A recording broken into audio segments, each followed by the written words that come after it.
we have fill up with the all crosses are done with the corners. Find this corner. It's red, green and white. We have find this. It's only one.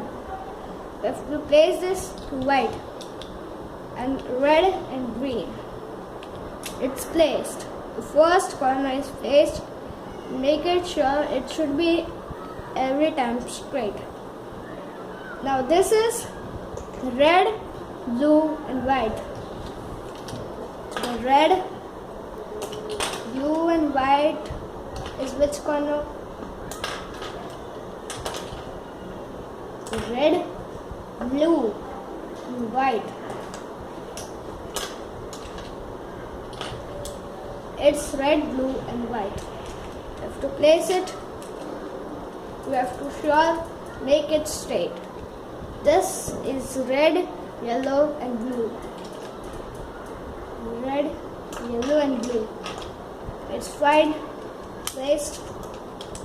For this last, I've placed it.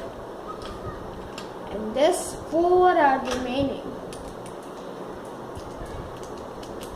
It's placed. This 3 is now only remaining.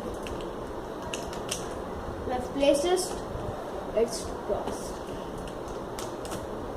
It's there.